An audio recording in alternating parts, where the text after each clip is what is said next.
Question number second है exercise 6.2 का। In triangle ABC, triangle है ABC, उसमें AD एक अल्टीट्यूड है, AD अल्टीट्यूड है, यानी यहाँ 90 बना। अल्टीट्यूड का मतलब है ना वर्टेक्स से हमने ड्रा किया है अपोजिट साइड के साथ, जहाँ इंटरसेक्ट वो कर रहा है वहाँ 90 बनता है, बस ये अल्टीट्यूड है, या उसको परपेंडिकुलर भी कहते हैं, या ट्रायंगल की हाइट भी कहते हैं इसको।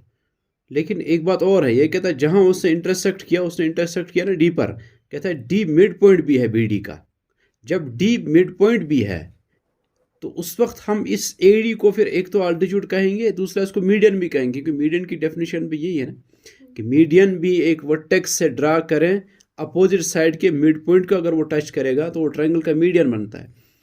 ठीक है, अल्टीट्यूड क्या होता है, एक वर्टेक्स से हमने ड्रा किया अपोजिट साइड के साथ, उसने 90 बनाया, वो अल्टीट्यूड है। यहाँ दोनों यही है, यहाँ दोनों है ना, यहाँ ये ज़रूरी नहीं है दो, वो अलग अलग लाइन सेगमेंट्स हो सकते हैं, लेकिन यहाँ इस ट्रायंगल में वो दोनों अल्टीट्यूड भी वही है, मीडियन भी वही है। ठीक है, हमें ये प्रूव करना है कि ट्रायंगल ABC, प्रूव ये करना है कि triangle ABC is an isosceles triangle. ठीक है, इज एन आइसोसेलेस ट्रायंगल। तो आइसोसेलेस ट्रायंगल भी आइसोसेलेस ट्रायंगल भी कौन से? आइसोसेलेस ट्रायंगल में कोई भी दो साइड्स इक्वल होते हैं। ये कहता है उसमें ये वाले एक AB और AC इक्वल होने चाहिए, मींस ये साइड और ये साइड इक्वल होना चाहिए, ये हमें प्रूव करना है।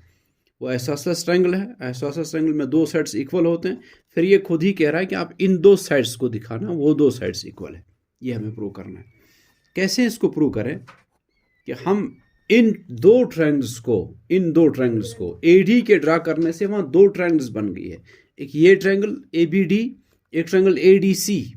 हम ऐसे लिखेंगे, in triangle ABD and triangle ADC, इन दो ट्रायंगल्स में देखो D है ना मिड पॉइंट, इसका मतलब BD और DC क्या है? मिड पॉइंट का तो वही मतलब होता है कि जो ये दो पार्ट्स बन गए हैं BD DC, वो इक्वल है। ठीक है ना, ये BD DC इक्वल है। अच्छा, AD जो है, AD इस ट्रायंगल का भी है, ABD का भी, AD इसका भी, यहाँ से जो ट्रायंगल बन रही है उसका भी है, तो कॉमन है। ये साइड इक्वल कॉमन है, इसका ये साइड ABD का BD, ADC का DC भी इक्वल है, और ये एंगल 90, ये एंगल 90 परपेंडिकुलर है, इसलिए दोनों तरफ से 90 होगा। तो समझ गए आप, इस ट्रायंगल और इस ट्रायंगल में देखो आप, ये साइड इसके बराबर, ये साइड कॉमन, इसका भी है इसका भी है, फिर इन दो साइड्स के बीच में ये एंगल 90 है, यहाँ इन्हीं दो साइड्स के बीच में ये एंगल है वो 90 है।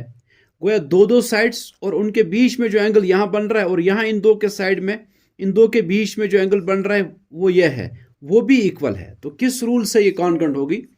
SAS से, साइड एंगल साइड से। हम लिखेंगे कि BD is equal to DC। क्यों है? इसलिए कि D इज द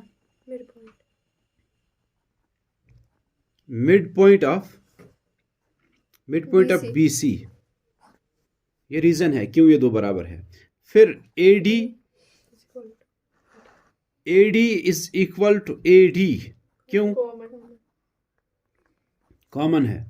फिर एंगल BDA या ADB, यानी जो D पर यहां से बन रहा है इस ट्रायंगल का ये एंगल, ये जो एंगल बन रहा है वो बराबर है इस ट्रायंगल में जो ये बन रहा है यहां से, उसका नाम क्या है? ADC या CDA।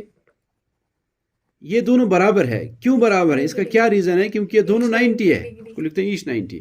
तो आगे दो साइड्स और उनके बीच में जो एंगल बन रहा है दोनों ट्रायंगल्स में वो इक्वल है। तो हम लिखेंगे therefore triangle ABD is congruent to triangle ADC by SAS side angle side rule। इससे ये दोनों ट्रायंगल्स कॉन्ग्रुएंट है। ठीक है जी। तो उसके बाद हम लिखेंगे therefore AB is equal to AC by CPCT, क्योंकि अब तो ये कॉरस्पॉन्डिंग पार्ट्स है ना, AB और AC इक्वल है। बस वही तो प्रूव करना था कि ये दो साइड्स इक्वल है, ये दो साइड्स इक्वल है, मतलब इसका क्या है कि ये ट्रायंगल कौन सी है? ABC ट्रायंगल आइसोसेलेस ट्रायंगल है।